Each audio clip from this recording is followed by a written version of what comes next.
बंदी छोड़ सतगुरु रामपाल जी भगवान की जय हो। बंदी छोड़ सतगुरु रामपाल जी भगवान की जय हो। बंदी छोड़ सतगुरु रामपाल जी भगवान की जय हो। परम पिता परमात्मा, सारी सृष्टि के रचनहार, कुल मालिक, असंख्य ब्रह्मांडों के स्वामी, जगत गुरु, तीनों लोकों में प्रवेश करके सबका पालन पोषण करने वाले, राजाधिराज, आत्माधार, नाथों के नाथ, देवों के देव महादेव, सर्वेश्वर महेश्वर, मृत्युंजय, अजरो अमर, आदि अनादि, सनातनी प्रभु, जगत पिता जगदीश्वर, श्री श्री 1008 की उपाधि के वास्तविक अधिकारी, अकाल मूर्त, शब्द स्वरूपी राम, वासुदेव, सर्वगतम ब्रह्म, परम पूज्य, प्रथम पूज्य, परम संत, परम पुरुष, परम धनी, परम दयालु, सत्य कबीर, हक्का कबीर, अल्लाहु कबीर, अल्लाहु अकबर, बाखबर, अल्लाह ताला, जगत के तारणहार, जगत के मुक्तिदाता, जगत के जगन्नाथ, हारे के सहारे, हिंदुओं के राम, मुसलमानों के अल्लाह, सिखों के वाहिगुरु, ईसाइयों के मसीह, स्वयंभू परिभू, संकट मोचन, कष्ट हरण, दुख भंजन, मंगल करण, अविगत कबीर, असली मर्यादा पुरुषोत्तम, आदि अनादि सतगुरु आदि राम, असली लीलाधर, असली घनश्याम, असली मनमोहन, संत शिरोमणि सतगुरु रामपाल जी परमेश्वर जी के चरण कमल में हम सभी भाई बहनों का अनंत कोटि दंडवत प्रणाम, अनंत कोटि दंडवत प्रणाम, अनंत कोटि दंडवत प्रणाम।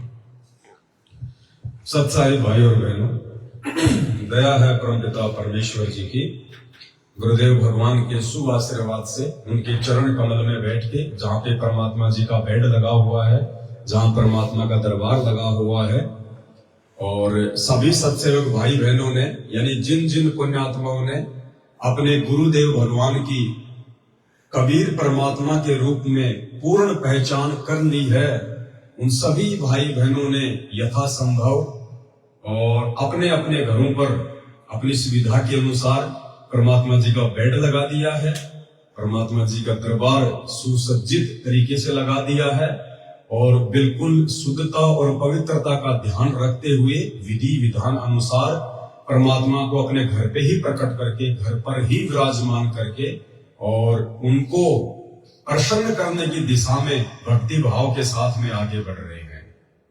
क्योंकि अब आने वाला समय विनाश का समय है, और वैसे भी हमें ना कहीं आने दिया जाएगा, ना कहीं जाने दिया जाएगा। 2020 का वो दिन हम याद करें जब एक अदृश्य छोटा सा कोरोना वायरस धरती पे आया, तो 3 या 4 महीनों के लिए पूरी दुनिया का चक्का जाम हो गया, पूरी दुनिया की अर्थव्यवस्था ठप हो गई, किसी को घर से बाहर नहीं निकलने दिया गया, आड़ोसी पड़ोसी भी आपस में मिलने से डरते थे कि कहीं एक दूसरे के संपर्क में आने से महामारी ना फैल जाए। तो भाई और बहनों, 2020 का समय तो एक ट्रेलर का समय था, पिक्चर तो अभी बाकी है। 2028 से पहले पहले क्या क्या भयंकर विनाशकारी परिस्थितियां स्थितियां पैदा होंगी, प्रकट होंगी, हम सोच भी नहीं सकते भविष्यवाणियों के अनुसार। और वर्तमान समय को देखते हुए जिस प्रकार से वैश्विक स्तर पे युद्ध की स्थितियां बन रही है, पूरा विश्व 2 खेमों में बढ़ता जा रहा है, कई देश युद्ध की आग के अंदर जो है वो कूद पड़े हैं, वैमनस्यता, शत्रुता इतनी बढ़ चुकी है कि जो परमाणु बम, जो हाइड्रोजन बम, जो मिसाइलें जो बनाई गई है, अब उनके उपयोग का समय आ रहा है। तो उस विनाशकारी समय में परिस्थितियां इतनी भयंकर बिगड़ जाएंगी, ना आप मंदिर में जा पाओगे, ना आप मस्जिद में जा पाओगे, ना चर्च में, ना गुरुद्वारे में, ना आश्रमों में, कहीं नहीं जा पाओगे आप। ना आपस में आपके भगत भाई बहनों से आपके संपर्क रहेंगे, ना आप जी इंटरनेट का उपयोग कर पाओगे, ना आपके मोबाइल चलेंगे, ना लाइट रहेगी। ऐसे समय में आप क्या करोगे?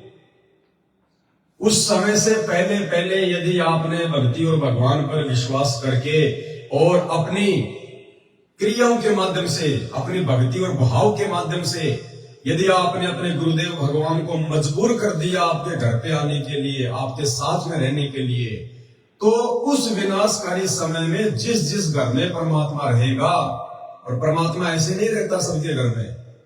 परमात्मा कहते हैं, उनका विधान है कि गुरु भगतानम आत्म सोई और वाके हृदय रहूं समोई।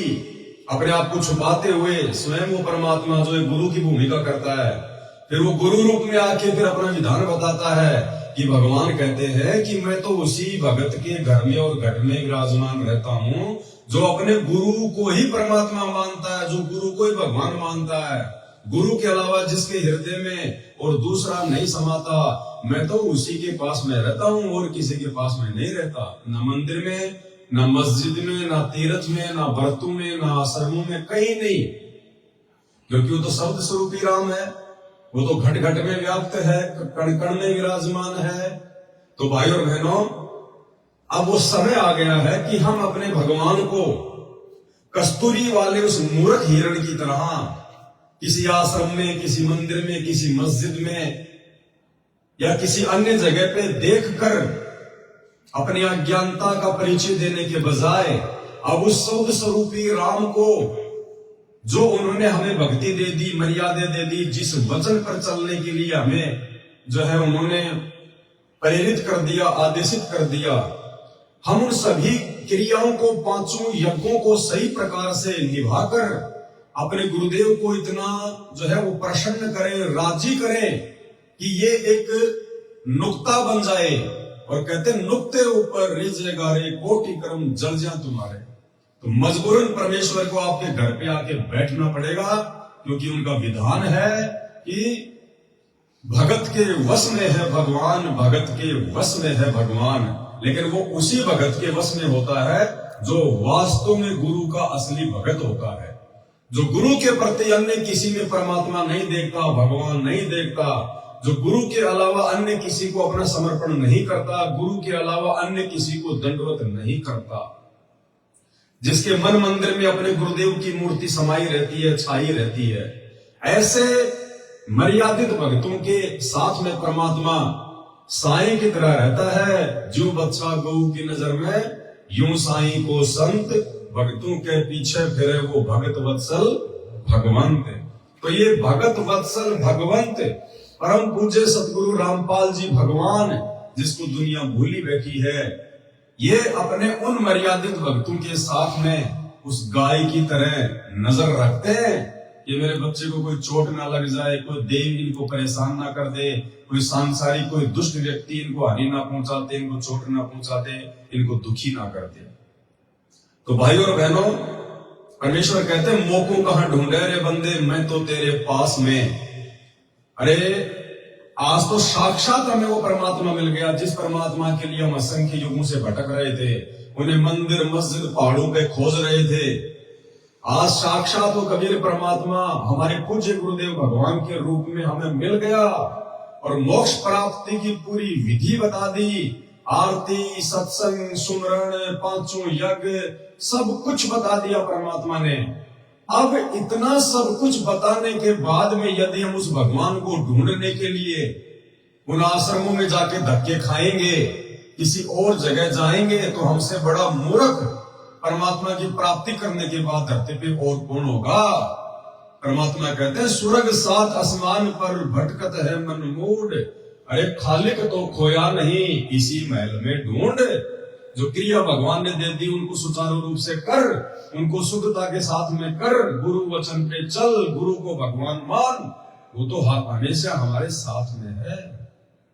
तो कहने का मतलब है अब इतना तत्व ज्ञान लेने के बाद, सच्चा सतगुरु मिलने के बाद, यदि आज भी हम भगवान के लिए उन आश्रमों में धक्के खाएंगे जिन आश्रमों में हमारे गुरुदेव के चरण कमल भी नहीं पड़े, तो हमसे बड़ा मूर्ख व्यक्ति दुनिया में शायद कोई होगा।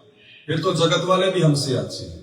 तो कहने का मतलब है अब 2028 का जो विनाशकारी समय चल रहा है, आने वाले 2-4 वर्षों में जो तांडव मचने वाला है, जिसकी शुरुआत हो चुकी है, उस समय यदि आप अपना बचाव चाहते हो, अपने परिवार का बचाव चाहते हो, तो भाई और बहनों, आपने अपने गुरुजी को अपने नजदीक लेके आना पड़ेगा। आपने ऐसे वो कर्म करने पड़ेंगी, वो क्रियाएं करनी पड़ेंगी, आपने वो नुक्ते जो है वो करने पड़ेंगे, जिससे मजबूरन आपका गुरु, आपका सतगुरु आपके घर में आके बैठ जाए, आपका रक्षा जो है वो कवच बन के आ जाए। और वो कैसे होगा, उसके लिए परमात्मा ने हमें ये भक्ति विधि बता दी, सारी बातें बता दी। अब हमने कहीं भ्रमने भटकने की जरूरत नहीं है, बस अपनी जो क्रियाएं हैं उनको चेंज करने की जरूरत है। भक्ति विधान के अनुसार हमने जो है चलने की आवश्यकता है। तो भाइयों और बहनों, अभी जैसे कुछ दिन पहले दास के छोटे भगत को परमात्मा ने जो है सौपन के माध्यम से कुछ बताया था, और उसने देखा कि जहां जहां सत्सेवकों के घर है, जहां जहां सत्सेवकों के मकान है, जहां वो रहते हैं, उसके 1 किलोमीटर दूर के एरिया में तांडव मच रहा है, भयंकर तरीके से विनाश हो रहा है। कहीं बाढ़ आ रही है, कहीं भूकंप आ रहा है, कहीं कुछ हो रहा है। यानी जहां जहां परमपिता परमेश्वर सतगुरु रामपाल जी भगवान के सत्सेवक बच्चे हैं, और खाली नाम धराने से कोई सत्सेवक नहीं हो जाता, ध्यान रखना भाई। जैसे परमात्मा कहते हैं कि भाई दासा तन नेड़े नहीं, नेड़े मानी नजदीक, कि दासा तन नेड़े नहीं और नाम धरावे दास, और पानी के पिए बिना भाई कैसे बुझेगी प्यास। तो खाली सत्सेवक नाम रखवाने से परमात्मा ये ना सोचना कि उसकी रक्षा करेंगे, उसके साथ में रहेंगे, नहीं। सत्य सेवक का मतलब होता है सच्चा भगत। और सच्चा भगत कौन होगा? सच्चा भगत वो होगा जो सबसे पहली कंडीशन है कि अपने गुरु को ही अपना बाप मानेगा। वो हाथ अपना रख दे सिर पर जिसने मान गुरु को बाप लिया। तो उस विनाशकारी समय में यदि हमने बचना है, तो अब हमने भगवान को अपने और अपने घर के अलावा किसी और जगह नहीं देखना, नहीं ढूंढना।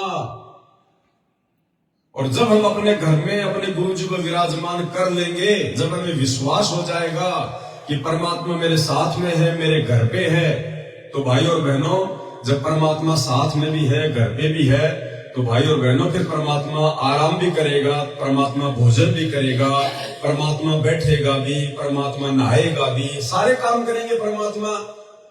तो अब हमने परमात्मा के लिए, क्योंकि देखो हमें जो भी कुछ दे रखा हो, किसने दे रखा है? हमें परमात्मा ने तो दे रखा है। राजाओं को राज, सेठों को व्यापार है, काल को 21 ब्रह्मांड, 33 करोड़ देव देवताओं को देव पद, और तीनों लोकों में प्रवेश करके सबका भरण पोषण कौन कर रहा है? ये परमपिता परमात्मा सतगुरु रामपाल जी भगवान। तो जब हमने घर में अपने भगवान को प्रकट कर लिया, विराजमान कर लिया, तो भाई और बहनों, हमने फिर परमात्मा के साथ में परमात्मा की तरह व्यवहार करना पड़ेगा। फिर फॉर्मेलिटी नहीं चलेगी कि आपने एक छोटा सा जगह पे दरबार बना दिया और उसी में दिया जला दिया है। अब बताइए छोटे से दरबार में कैसे तो गुरुजी आपका भोजन बैठ के खाएंगे, कैसे गुरुजी आराम करेंगे, हैं? तो जो भी आपको भगवान ने दे रखा है, चाहे एक कमरा दे रखा आपको परमात्मा ने, उस एक कमरे के एक कोने में परमात्मा का बेड लगाइए, चाहे छोटा ही बेड लगाइए, चाहे दीवान लगाइए, 3x5 का लगाइए, कोई दिक्कत नहीं है। सबसे पहले परमात्मा, प्रथम परमात्मा उस घर में, जैसे हमारे बुजुर्ग माता पिता होते हैं, हम सबसे पहले उन्हीं को देते हैं पूरा का पूरा सम्मान।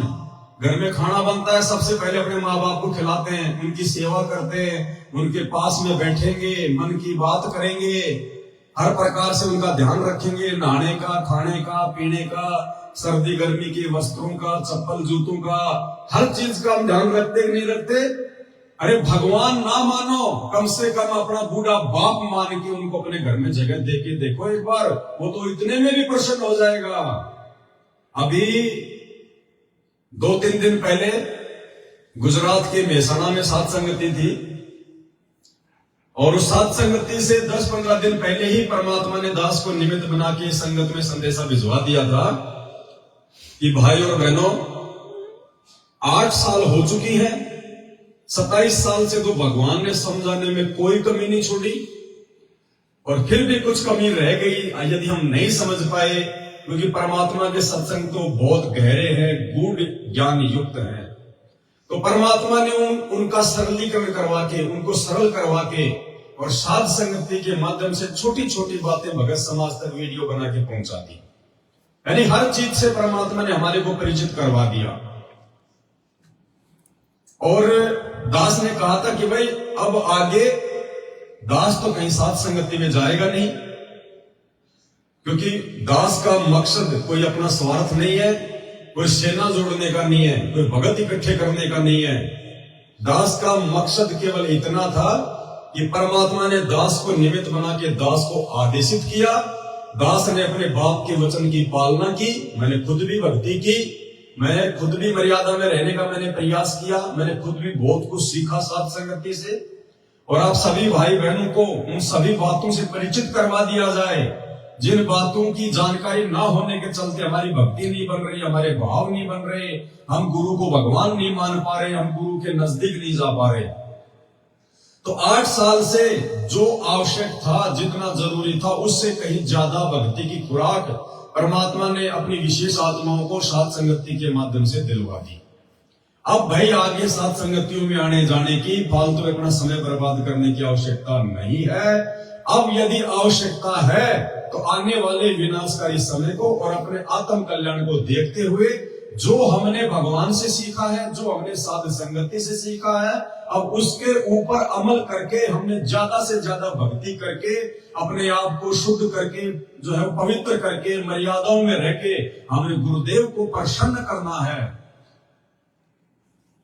ऐसा नहीं है कि जब हम साध संगति में जाते थे तो भगवान साध संगति में आएगा।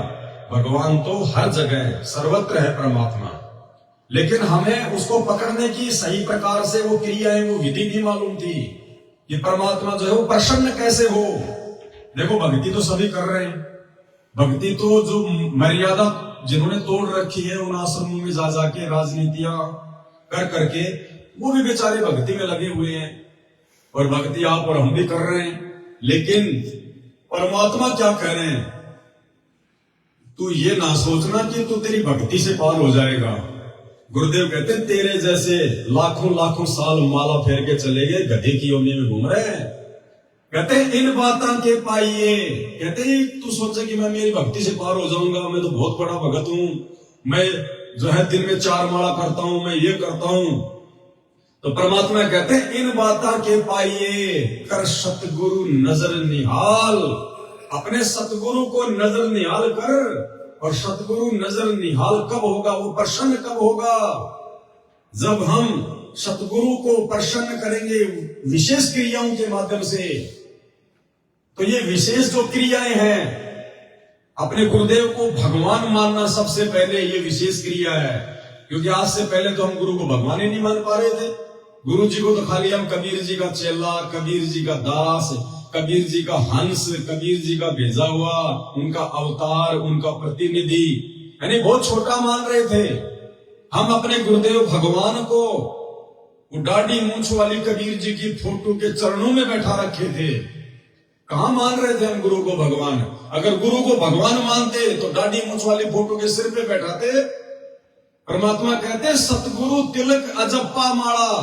सतगुरु तिलक यानी जो तिलक होता है वो यहां लगाया जाता है माथे पे सबसे ऊपर, यानी सतगुरु को सबसे प्रथम रखना चाहिए। पूजनीय होता है सतगुरु, सतगुरु से बढ़ के दूसरा कोई पूजनीय नहीं होता। और तुम लोग तो भाई नामदान केंद्र पे जा जाके सुबह 5 बजे सत्संग सुनते हो, ये हिसार जेल से लाइव करते हैं गुरु जी। तो तुम सीखा क्या तुमने उन सत्संगों से? अरे उन सत्संगों में सबसे पहले क्या बताया जाता है, गुरु समान नहीं दाता रे जग में, गुरु समान नहीं दाता, गुरु समान नहीं दाता रे जग में, गुरु समान नहीं दाता। सबसे पहले परमात्मा कहते हैं कि गुरु के समान दूसरा कोई दाता यानी भगवान दुनिया में नहीं है, संसार में नहीं है। और उसके बावजूद भी तुम उन आश्रमों में जाते हो, वहां पे दाढ़ी मूंछ वाले काल्पनिक निर्जीव फोटो को, मुर्दा फोटो को, जो ना चल सकती, ना बोल सकती, ना देख सकती, ना आशीर्वाद दे सकती, उस फोटो को भोग लगाते हो अपने गुरु भगवान को छोड़ के। रोज नित्य नियम में पढ़ते हो, गुरु सेवै कोई चक्र सयाना, गुरु पढ़तर कोई और न आना। अरे जब गुरु के समान कोई और है ही नहीं तो भाई फिर तुम क्या कर रहे हो? किसको पूछ रहे हो फिर और अपने गुरु के अलावा? घर में तुमने किन किन की फोटोएं रखी हैं? दरबार में तुमने किन किन की फोटोएं रखी हुई है? भाई और बहनों, बहुत बड़ा धोखा खा जाओगे। परमात्मा की एक वाणी है, गुरु को तजे भजे जो आना, ता पसमा को फोकट जाना।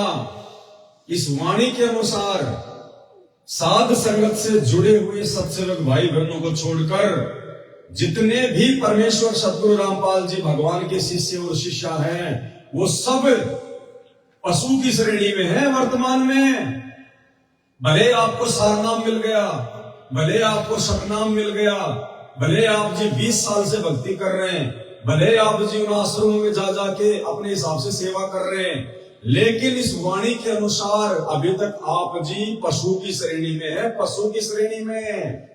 क्योंकि आप अपने गुरुजी को छोड़कर, गुरुजी को छोड़ने का मतलब ये नहीं होता कि गुरुजी को बिल्कुल छोड़ दिया, उनकी भक्ति नहीं कर रहे, नहीं।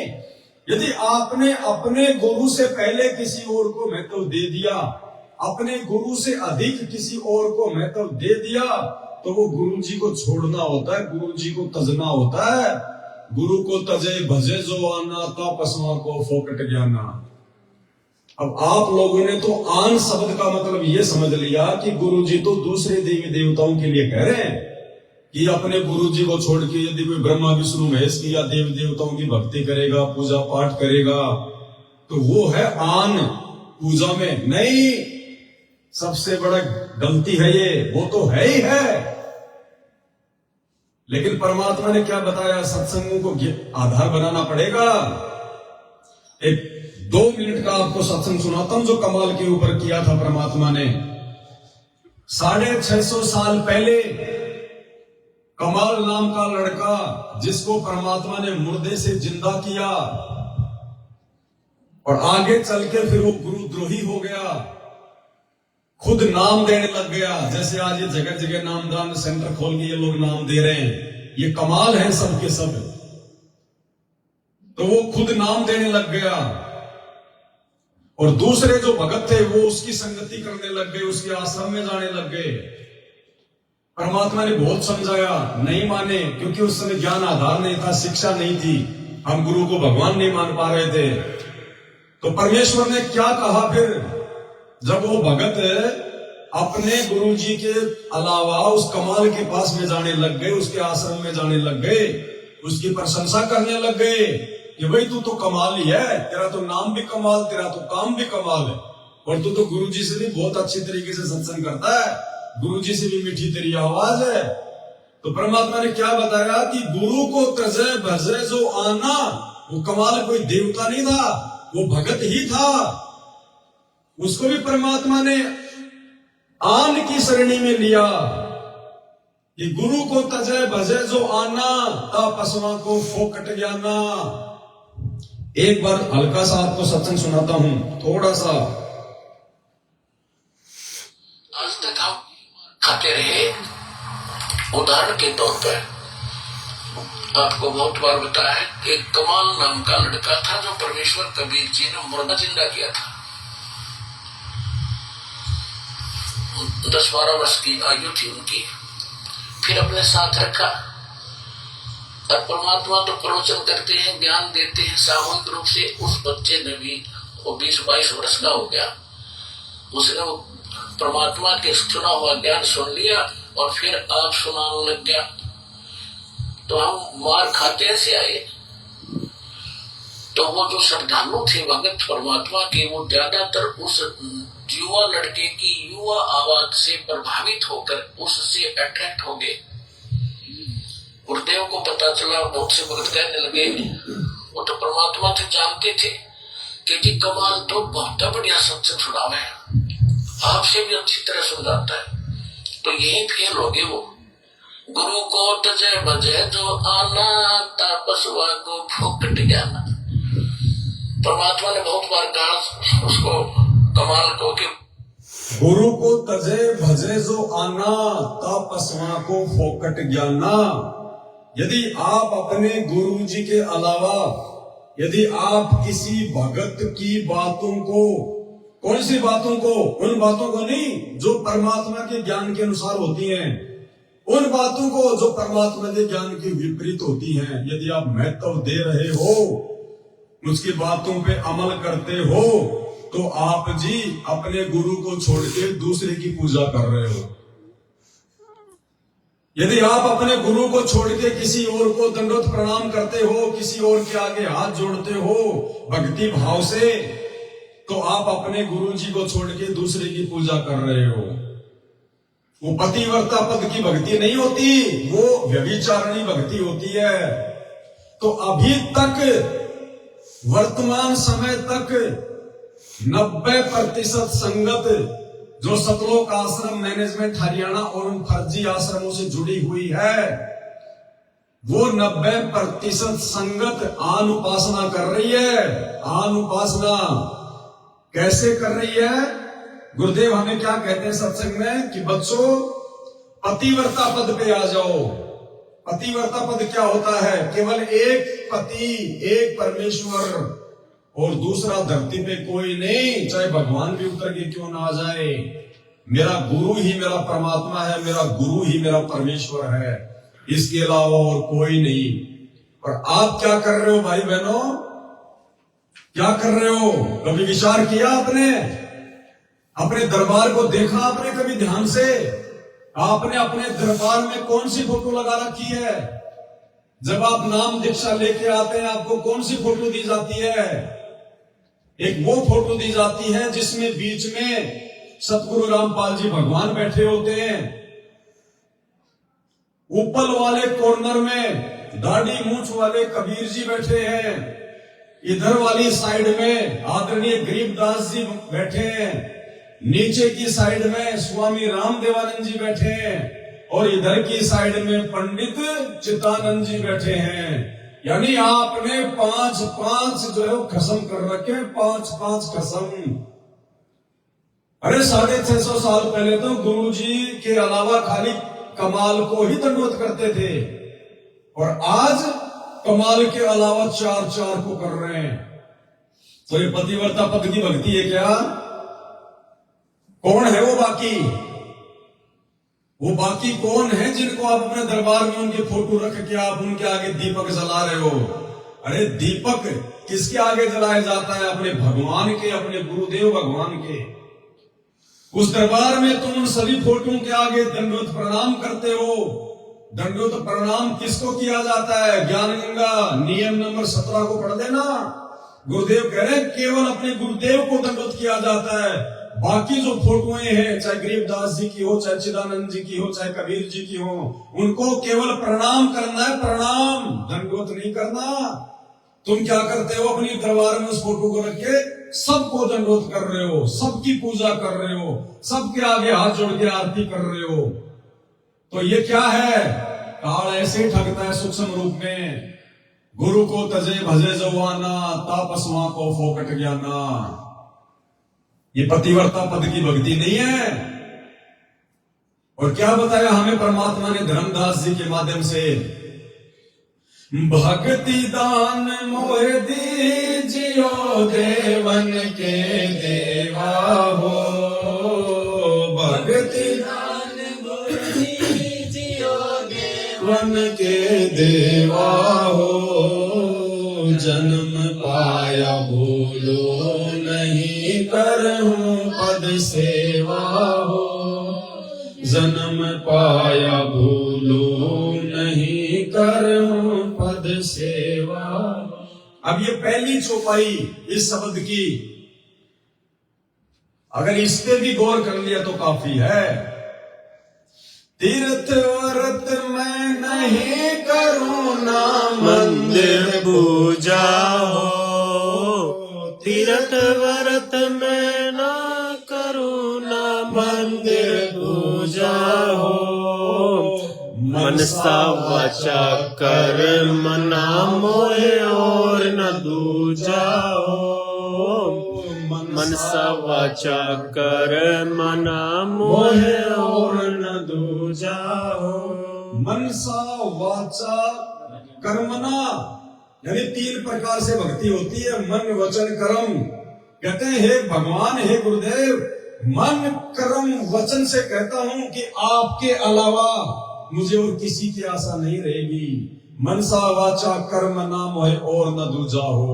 मेरे लिए और कोई दूजा मेरी जिंदगी में नहीं आएगा, मेरे हृदय में नहीं आएगा, मेरी अंतरात्मा में नहीं समाएगा। गुरुदेव, आपके अलावा आप ही सब कुछ हो मेरे लिए। गुरुर ब्रह्मा गुरुर विष्णु गुरुर देवो महेश्वराय गुरुर साक्षात पार ब्रह्म तस्मै श्री गुरुवे नमः।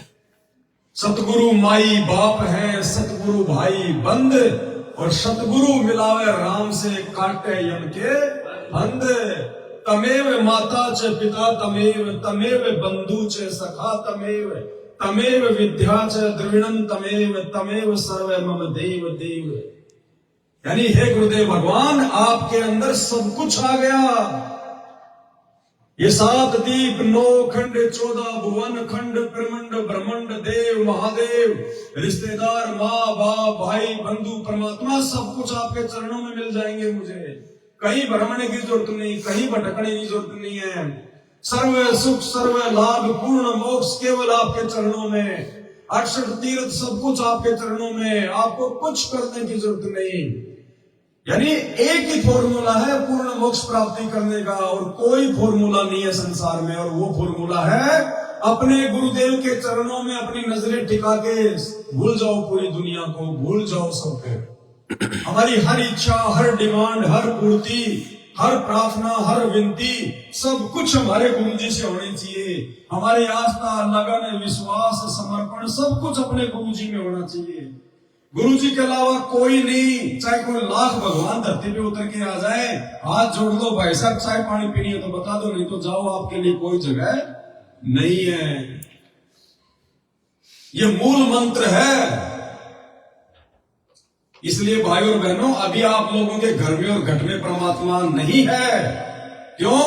क्योंकि आप अभी उस वाणी के अनुसार बहुत दूर हैं। गुरु को तजे भजे जो आना, तापसों को फोकट ज्ञाना। अभी तो आप अपने घर में 5-5 को पूज रहे हो। अभी आप भगत नहीं, अभी आप द्रौपदी हो। द्रौपदी जिसके 5-5 पति थे, अभी आप लोग द्रौपदी की श्रेणी में हो, भगवान की श्रेणी में नहीं हो। इतना अनमोल ज्ञान, इतना गुड़ ज्ञान दे दिया गुरुदेव भगवान ने। तो अब भाइयों और बहनों, हमने सर्वप्रथम अपने घर में और अपने घट में केवल अपने गुरुदेव भगवान को ही जगह देनी है। उसके बाद हम उनके चरणों में सोएंगे। आप देख रहे हैं परमात्मा जी का बेड लगा हुआ है, एक स्पेशल कमरा। मैं तो किराए पे रहता हूं, मेरा तो अपना भी नहीं है, लेकिन उस किराए के कमरे में भी सबसे पहले एक कमरा भगवान का स्पेशल। और उसके बाद में हम लोग बेड पे नहीं सोते, हम लोग अपने गुरुदेव भगवान के चरणों में लोट लगाते हैं, उनके चरणों में सोते हैं, उनसे नीचे सोते हैं। आनंद सतगुरु रामपाल जी भगवान की। आनंद ही नहीं आएगा आपको बेड पे सोने का जब आप अपने गुरुदेव के लिए बेड लगा दोगे। आपको बेड से कहीं ज्यादा आनंद गुरुदेव के चरणों में सोने में आएगा। एक आत्मिक अनुभूति आपको मिलेगी, वो सुख मिलेगा जो सुख आप जी 50 लाख का बेड लाकर भी अनुभव नहीं कर सकते। वो सुख जब आप अपने घर में गुरुदेव का विधिवत बेड लगा दोगे, उनका दरबार लगा दोगे, उसके बाद जो आनंद आपको नसीब होगा वो नहीं होगा। अरे कोई बड़ी बात नहीं, घर में बूढ़े माँ बाप होते हैं, उनके लिए भी तो हम लोग चारपाई की व्यवस्था करते हैं, उनके लिए भी तो हम खाने की व्यवस्था करते हैं, ओढ़ने पहनने की व्यवस्था करते हैं। अपने बूढ़े माँ बाप समझ के अपने गुरु जी के लिए बेड लगा दो, इतने में भी परमात्मा छप्पर फाड़ दिया कर देगा। और दूसरा, वो गुजरात वाली सत्संगति जो 4-5 दिन पहले थी, तो गुजरात के ही धर्मपुर से एक सत्सेवक भाई, उनकी भक्तमती और 5-7 भगत उनके साथ में वो सत्संगति में गए हुए थे। और दास ने उससे पहले ही 10-15 दिन पहले सभी भाई बहनों को मैसेज वगैरह डाल दिए थे कि भाई अब कहीं भ्रमने भटकने की जरूरत नहीं है। घटी ही में गंगा, घटी ही में जमुना, घटी ही में सतगुरु रामपाल जी जगदीश। अब कहीं भ्रमणे की जरूरत नहीं है, अब भगवान तुम्हारे घर पे आएगा। तो वो नहीं ध्यान दे पाए और वो गुजरात की सात संगति में वो चले गए। अब देखो भाई और बहनों, जिनको परमात्मा ने काल के जाल से निकालना होगा, जिनके अंदर भक्ति और श्रद्धा जो है वो पैदा करनी होगी, अपनी विशेष आत्माओं को परमात्मा किसी न किसी माध्यम से जगाता है। कहते हैं ना, शरण पड़े को गुरु संभाले, जान के बालक भोला रे, कहे कबीर तुम चरण चित राखो, जो सुई में डोरा रे। तो अपनी भोली आत्माओं को, अपनी अच्छी आत्माओं को, गुरु को भगवान मानने वाली आत्माओं को परमात्मा सोल छल छिद्र करके उनको सही रास्ते पे लेके आता है, उनको पतिव्रता पद पे लेके आता है। तो वहां पे भोग की आरती से पहले संध्या आरती चल रही थी। जैसे संध्या आरती आदि हुई, उस बहन को पीछे से आवाज लगाई परमात्मा सदगुरु रामपाल जी भगवान ने। एक बार तो उसने ध्यान नहीं दिया, दोबारा फिर उसको परमात्मा ने पुकारा, फिर उसने पीछे मुड़ के देखा तो पूज्य गुरुदेव भगवान सदगुरु रामपाल जी खड़े गेट पे। वो बहन एकदम से थोड़ा सा सहम गई कि भाई ये क्या।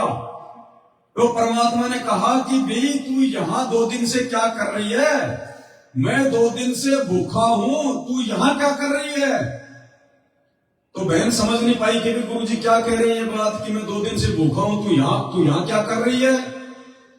बाद में बहन को समझ में आई, परमात्मा ने उसको चेतना दी कि नालायक, एक तो तू घर पे बेड लगा के मेरे को रोज घर पे भोग लगाती है, ये सोचकर कि गुरुजी बैठे हैं, गुरुजी भोजन कर रहे हैं, उनका बचा कुचा हम खाएंगे, अब हमने भटकने की जरूरत नहीं है, गुरुजी तो हमारे घर पे भी है, गुरुजी अनंत कोटि कलाओं के स्वामी हैं, गुरुजी अनंत रूप बना सकते हैं, अपने हर एक भगत के पास में गुरुजी जा सकते हैं, आ सकते हैं, प्रकट हो सकते हैं। एक तरफ तो तू मुझे अपने घर पे प्रकट करके रोज मेरे को जो है मतलब आदत डाल दी, क्योंकि कहते हैं भगत के बस में है भगवान। अगर हम भगवान के लिए भोग बना रहे हैं और सबसे पहले भगवान को लगाएंगे तो भगवान को आना पड़ेगा। अरे ये तो मन की गति से भी तेज चलता है, एक बिजली सेकंडों में कहां से कहां पहुंच जाती है। और भगवान तो कहते हैं गोता मारो स्वर्ग में, जो बैठूं पाताल, और गरीब दास ढूंढता परूं अपने हीरे मोती, और पहुंचूंगा क्षण एक में जन अपने के। तो भगवान तो अगर सतलोक में भी बैठा है तो एक क्षण में आ जाएगा आपका भोग प्रसाद लेने के लिए, एक क्षण में। तो गुरुदेव ने उसको समझाया आंतरिक रूप से कि भाई एक तरफ तो तू अपने घर पे ये सोचकर मुझे भोग लगा रही है सुबह शाम कि गुरुजी भोग प्रसाद लेने के लिए आएंगे, गुरुजी आएंगे, और दूसरी तरफ तू कहां भोग लगाने के लिए गई है? इसका मतलब क्या है? क्या तुझे विश्वास नहीं है कि गुरुजी तेरे घर पे नहीं आएंगे? तू अपने उसी गुरु को भोग लगाने के लिए 400 किलोमीटर दूर जा रही है। नालायक, कुछ तो विचार कर। इसका मतलब तुझे विश्वास नहीं है, खाली फॉर्मेलिटी में भोग लगा रही है। अब मेरे को तूने आदत डाल दी और तू वहां जाके बैठ गई। मैं 2 दिन से तेरे घर पे बैठा हूं भूखा प्यासा। उसी समय वो बहन, मोबाइल भी छूट गया उसके हाथ से, कांप गई। उसी समय संध्या आरती के बीच में अपने भगत को लेके, और 2-4 भगत साथ में थे, उन सबको उसने बताया भाई ये बात है, और गुरुजी खड़े हैं, मुझे गुरुजी ये कह रहे हैं। उसी समय 7-8 भगत अपना थैला उठा के और संध्या आरती बीच में छोड़ के वापस चल दिए।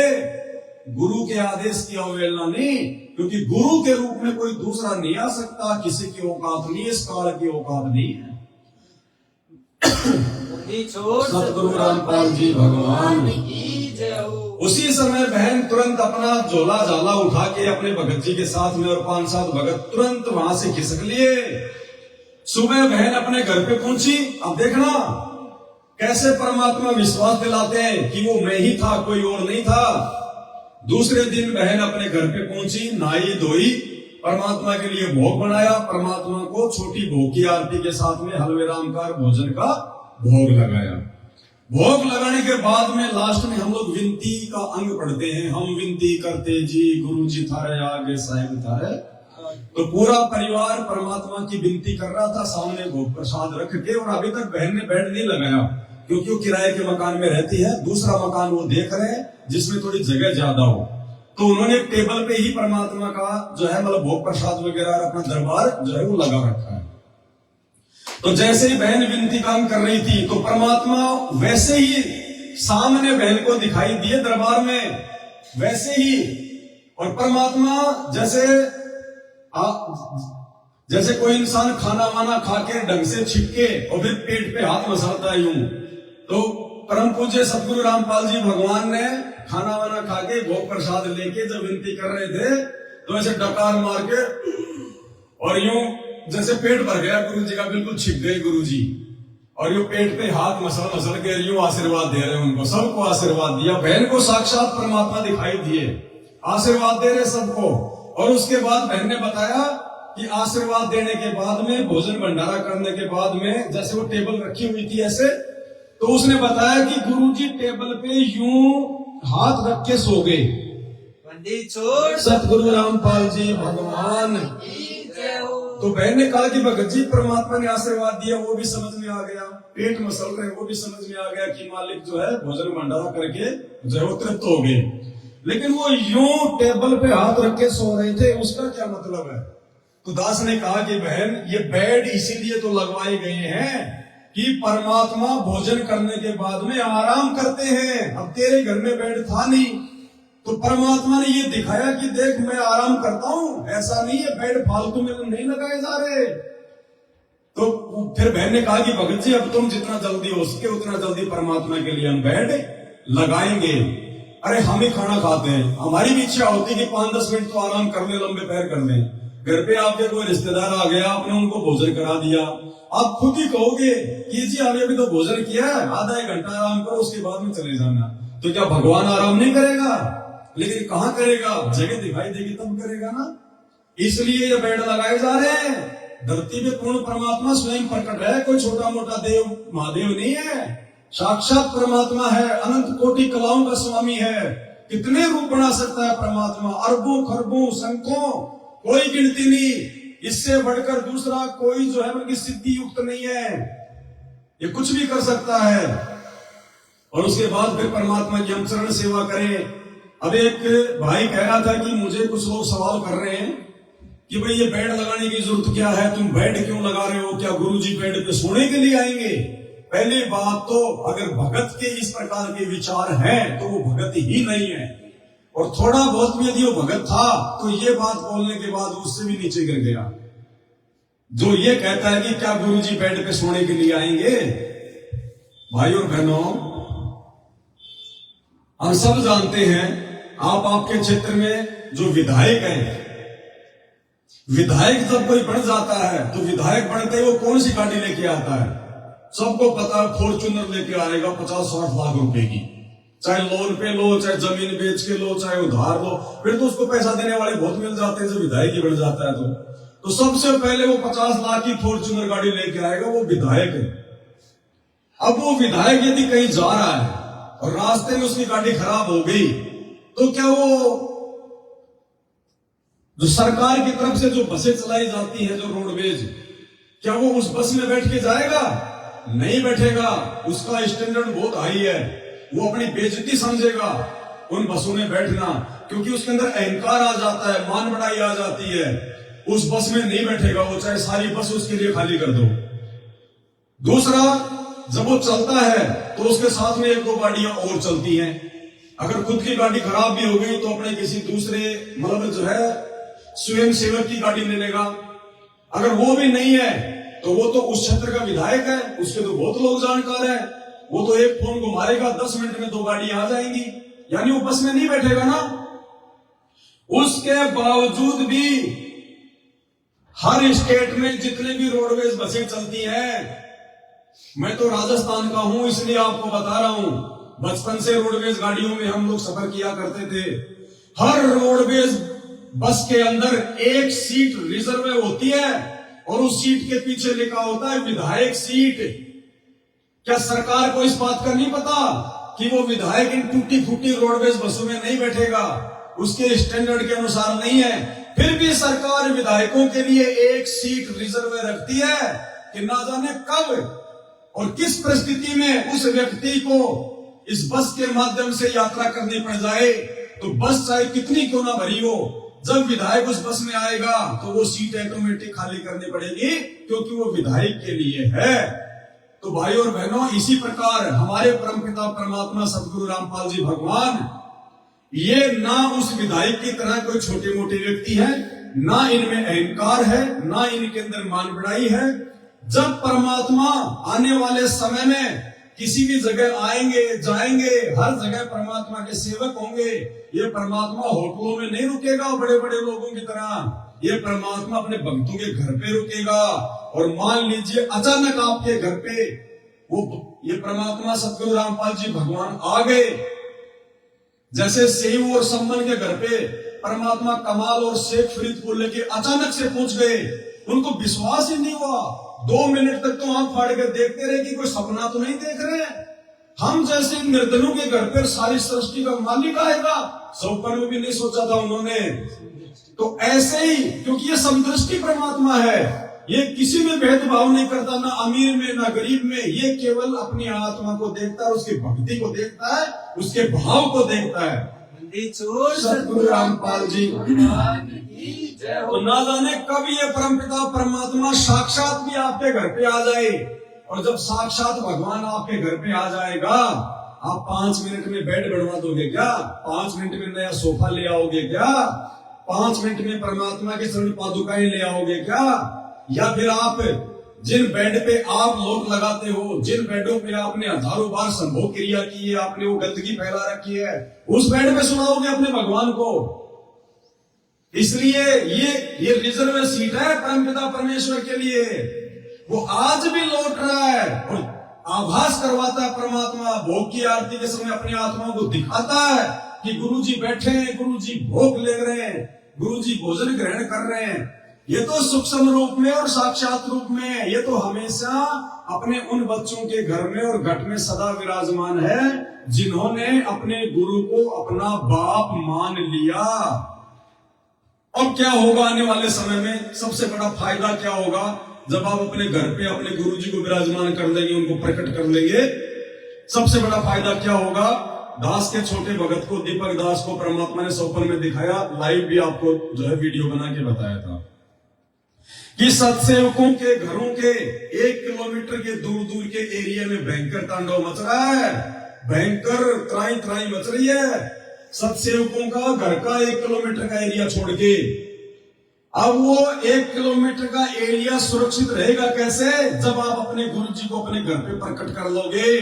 और जिस जगह संग्रामपाल जी बैठा होगा, काल की औकात नहीं है कि उस एरिया के आसपास भी वो कोई विनाश फैला दे, वो कोई तांडव मचा दे। तो ये परमात्मा ने पहले ही दिखा दिया स्वप्न के माध्यम से, और इसीलिए ये प्रोसीजर सेट हो रही है, क्योंकि आने वाले विनाशकारी समय में बचाव उन्हीं भक्तों का होगा जो भगत पूर्णतया मर्यादा में होंगे, जो पतिव्रता पद के ऊपर होंगे, जो भगवान को पहचान चुके होंगे, जो प्रत्येक नियम और मर्यादा में रह के विधि विधान अनुसार उनकी भक्ति करेंगे।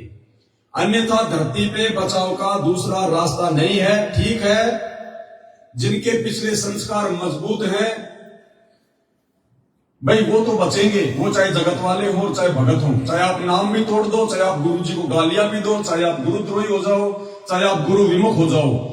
कहते हैं राम किसी को मारे नहीं, मारे तो हत्यारा राम अपने आप ही मर जाएंगे कर कर खोटे काम। लेकिन इस जन्म में नहीं मरे, मान लो हमारे अच्छे संस्कार है, कोई भक्ति है, या वर्तमान की हमारी अच्छी भक्ति हो गई, और आज हम गुरु जी को भगवान मान नहीं रहे, गुरु जी को हम उस दृष्टि से देख नहीं रहे, गुरु जी के रहते सहते हम कबीर जी का भी प्रकट दिवस मना रहे हैं, उस फोटो को भी दरबार में लगा रहे हैं। अरे स्वामी राम देवानंद जी कौन है? भगवान है क्या या भगत है? अरे स्वामी राम देवानंद जी महाराज तो एक भगत है, भगत की फोटो भी आपने दरबार में लगा रखी है। शर्म करो कुछ। भगत के आगे भी आप जी दीपक जला रहे हो, भगत के आगे भी आप दंडवत कर रहे हो। क्या कर रहे हो? भक्ति हो रही है? क्या हो रही है? ये वैश्या भक्ति है, ये व्यभिचारणी भक्ति है, अव्यभिचारणी भक्ति नहीं है। गुरु जी ने क्या बताया? जो पतिव्रता स्त्री होती है वो अपने पर्स में केवल अपने पति का फोटो रखती है। तो आत्मा एक है तो उसका पति भी एक ही है। अब वो पति चाहे तुम दाढ़ी मूंछ वाली फोटो को मान लो या ज्ञान आधार से अपने गुरुदेव भगवान को मान लो, रखना एक कोई है। अगर 2 रख लिए, 3 रख लिए, 4 रख लिए, तो आप जी वैश्या भक्ति कर रहे हैं, व्यभिचारणी भक्ति कर रहे हैं। वहां आपको आपके संस्कार मिलेंगे, गुरुदेव का आशीर्वाद नहीं मिलेगा। तो की जय हो। और जब हम नाम दीक्षा लेते हैं गुरुदेव भगवान से, तो क्या कहते हैं परमात्मा कि आपके घर में अन्य साधु संतों की फोटो नहीं होनी चाहिए। तो भाई अन्य साधु संत की तो है ये, दाढ़ी मूछ वाले कबीर जी, गरीबदास जी, पंडित चिदानंद जी, स्वामी रामदेवानंद जी, ये अन्य संत ही तो है। उस एक संत को छोड़ के साहिब से सतगुरु भय, सतगुरु से भय संत, धर धर वेख विशाल अंग वो खेल है आदि। तो संत तो धरती पे असल में एक ही है, संत रामपाल जी भगवान। उसके अलावा यदि आप अन्य संतों की फोटो अपने घर में या दरबार में रखते हो, आप जी पतिव्रता पद पे नहीं हो, आप गुरु को भगवान नहीं मान रहे, आपको गुरु और भक्ति का पूर्ण लाभ नहीं मिलेगा। बाकी तो देखो, शराब बेचने वाला भी जी रहा है, मांस खाने वाला भी जी रहा है, कसाई भी जी रहा है, वो उनके संस्कार हैं, वो अपने संस्कार से जी रहे हैं। लेकिन जब वो बुरा समय आएगा और संस्कार यदि कमजोर हैं, फिर भगवान की तरफ से, गुरु की तरफ से कोई राहत आपको नहीं मिलेगी। तो भाई और बहनों, गुजरात वाली बहन की मेरे साथ बात हुई, उसकी ऑडियो भी दास आपको भेज देगा। और यकीन मानो भाई और बहनों, अब हमने अपने घर पे भगवान देखना है, घर पे ही भगवान को प्रकट करना है गुरु जी के लिए। जब तक गुरु जी हिसार जेल से बाहर नहीं आ जाते हैं, तब तक हमने कहीं भ्रमने भटकने की जरूरत नहीं है, किसी एजेंट की जरूरत नहीं है, किसी दलाल की जरूरत नहीं है, कहीं प्रार्थना लगाने की जरूरत नहीं है। वो अंतर्यामी है, अंतर्यामी एक तुम आत्म के आधार, जो तुम छोड़ो हाथों में कौन उतारे पार। इस भगवान सतगुरु रामपाल जी से अपनी मन की बात करनी है, कोई प्रार्थना लगानी है, तो ये घर पे आपने बेड लगा लिया, आधा घंटे भगवान की सेवा करो, चरण सेवा, और मालिक से प्रार्थना करो आधे घंटे। तुम दूसरे एजेंटों के पास फोन करते हो ना आश्रमों में, भगत जी मेरी प्रार्थना, मेरी प्रार्थना। अरे भगवान और भगत के बीच में, गुरु और शिष्य के बीच में, आत्मा और परमात्मा के बीच में यदि आपका सही कनेक्शन है, आप सही भक्ति कर रहे हो, तो आपको किसी एजेंट की जरूरत नहीं पड़नी चाहिए। मालिक आत्मा की पुकार सुनेगा। जब प्रहलाद भगत के ऊपर आपत्ति आई, उसने हृदय से प्रार्थना की थी अपने भगवान को, उसने कोई एजेंट खड़ा नहीं किया बीच में। जब मीराबाई ने जहर का प्याला पिया, तो किसी दलाल के माध्यम से कोई चिट्ठी नहीं भेजी थी परमात्मा को कि मैं आपके नाम पे जहर पी रही हूं। और कटीरी पक्षी महाभारत के उसमें युद्ध में उसने हृदय से पुकार की थी कि परमात्मा मेरे अंडों की रक्षा करो। वो तो जानती भी नहीं थी कौन भगवान है, लेकिन आत्मा से पुकार की तो परमात्मा ने सुनी और इंद्र के हाथी का घंटा तोड़ के महाभारत के युद्ध में अंडों के ऊपर डाला। सारी सेना मर गई, लेकिन वो परमात्मा ने टकीरी के बच्चों की रक्षा करी। अरे आज भी तो वही भगवान है साक्षात धरती पे। और सबसे बड़ा सौभाग्य, ना मीरा उस समय उनकी शरण में थी, ना वो प्रहलाद उनकी शरण में था, ना वो टटीरी उनकी शरण में थी। उसके बावजूद परमात्मा ने जब सच्चे हृदय से पुकार करी, आत्मा से पुकार करी, तो उनकी रक्षा की।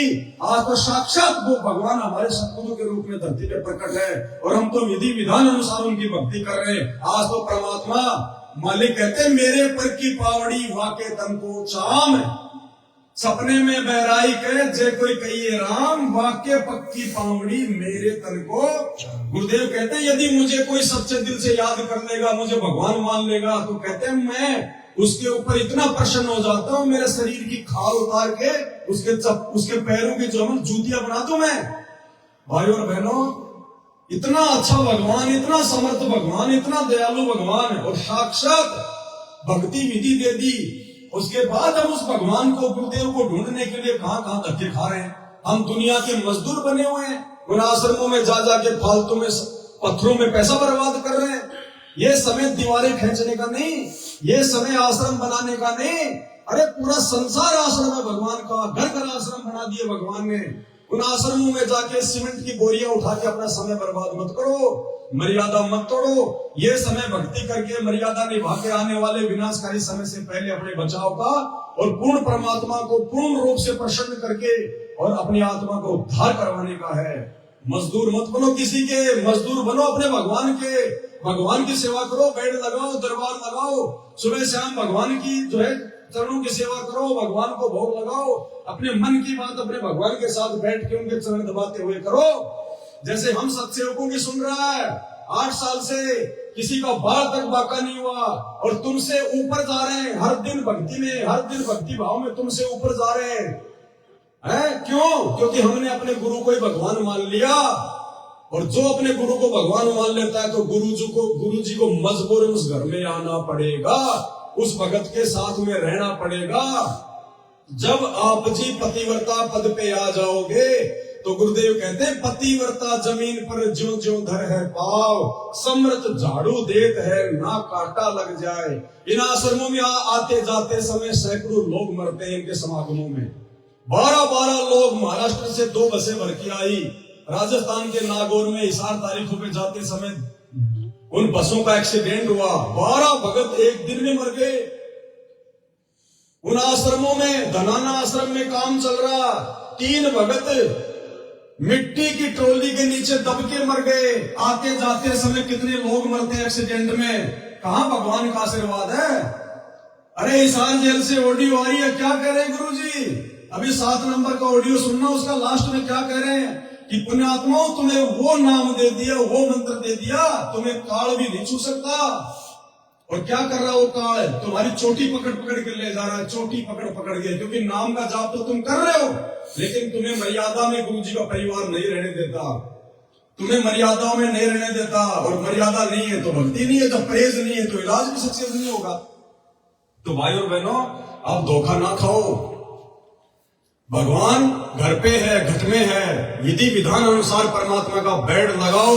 और जो भाई बहन अपने घर पे बेड नहीं लगा पा रहे, उनकी मजबूरी है, घर में अकेले उपदेशी है या जगह नहीं है, उसका पति विरोध में है, तो कोई बात नहीं, इसमें मन छोटा करने की जरूरत नहीं है। सुबह शाम जैसा भी एकांत में घर के एक कोने में शांति से एक तकिया अपने सामने रख के, आंखें बंद करके, और भगवान के उच्चारण कमल समझ के दबाओ। परमात्मा तो उसमें भी प्रसन्न है। और जिसकी व्यवस्था है तो फिर विधि विधान से करो भाई और बहनों। अपने बाप को, हम जमीन पे सोएंगे, अपने बाप को अच्छी से अच्छी जगह पे सुलाएंगे।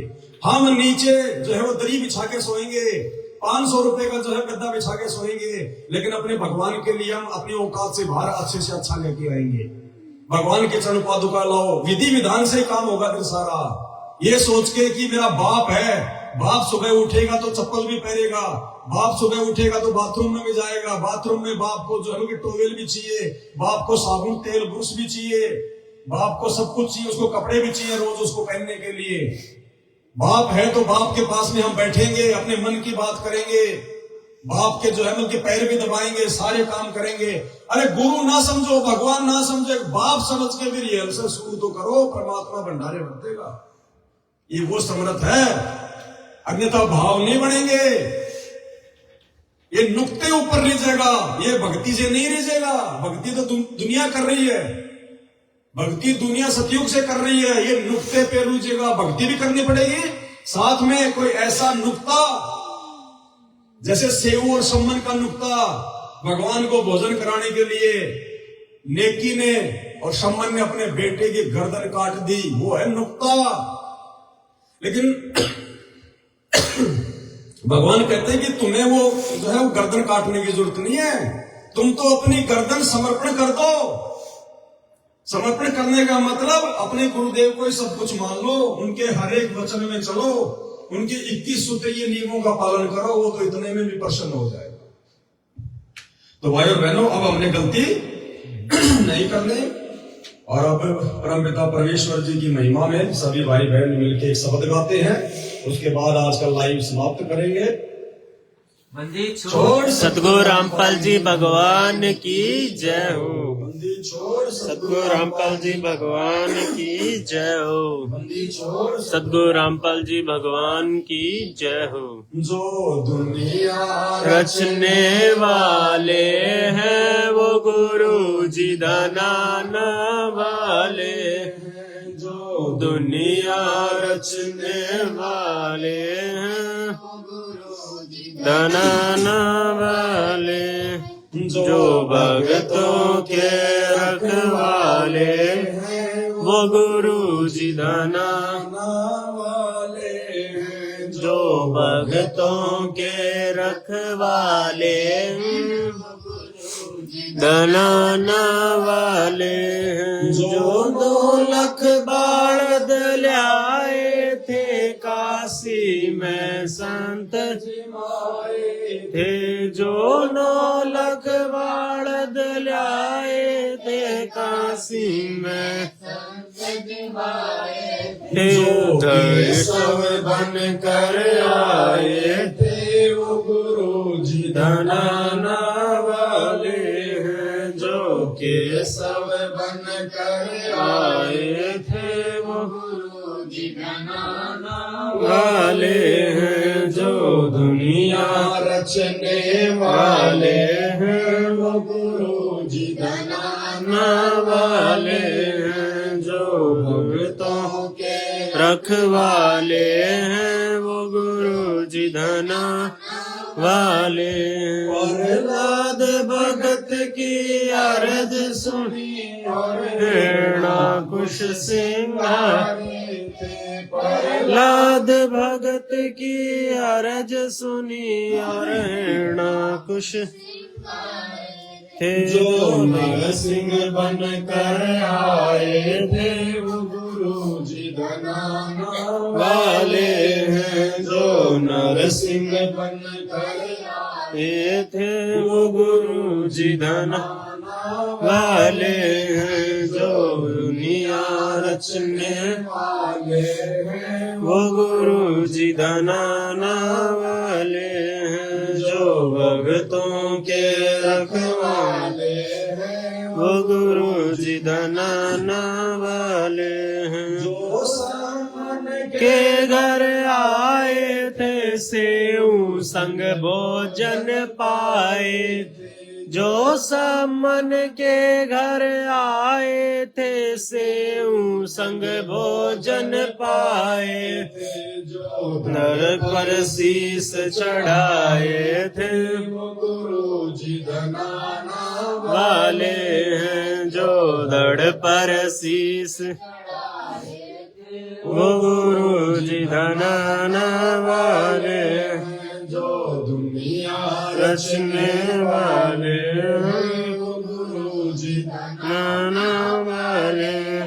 जो दौड़तों के रखवाले हैं वो गुरु जी धनाना वाले हैं। जो नरसिंह जी के आए थे ज्योति का भात भराए थे। जो नरसिंह जी के आए थे, ज्योति का भात भराए थे। जो कृष्ण बन कर आए थे वो गुरु जी धनाना वाले।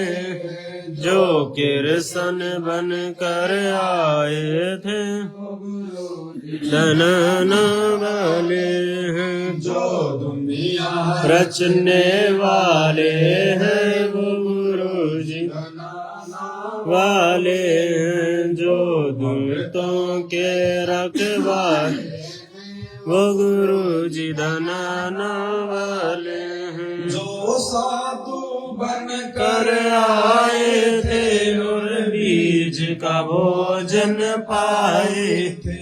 जो साधु बन कर आए थे और बीज का भोजन पाए। जो धना खेत निप जाए थे वो गुरु जी धनाना वाले हैं। जो धना का खेत निप जाए थे वो गुरु जी धना न वाले हैं। जो दुनिया रचने वाले है वो गुरु जी धनाना वाले हैं। जो भक्तों के रखवाले हैं वो गुरु जी वाले हैं। जो सतयुग में भी आए थे और मनु को वेद पढ़ाए थे। जो सतयुग युग में भी आए थे और मनु को वेद पढ़ाए थे। जो ब्रह्मदेव कहलाए थे गुरु जी धनाना वाले हैं। जो वामदेव कहलाए थे वो गुरु जी धनाना वाले। जो दुनिया रचने वाले हैं वो गुरु जी धनाना वाले हैं। जो भक्तों के रखवाले हैं वो वाले हैं। जो त्रेता युग में आए थे नूर नील के गुरु कहाए थे। जो त्रेता युग में आए थे नल नील के कहाए थे। जो कि उनसे तू बनवाए थे वो गुरु जी धनाना वाले हैं। जो राम से तू बनवाए वाए थे वो गुरु जी धनाना वाले हैं। जो दुनिया या रचने वाले हैं वो गुरु जी धनाना वाले हैं। जो भक्तों के रखवाले वो गुरु जी धनाना जो द्वापर में भी आए थे पांडवों का संग रचाए थे। जो द्वापर में भी आए थे पांडवों का संग बजाए थे। घर विदुर के भोजन पाए थे वो गुरु जी धनाना वाले हैं। घर विदुर के भोजन पाए थे वो गुरु जी धनाना वाले हैं। जो दुनिया रचने हैं वो गुरु जी धनाना वाले हैं। जो भक्तों के रखवाले हैं वो गुरु जी धनाना जो लहर तारा में आए थे जुल्हा के पूत कहाए थे।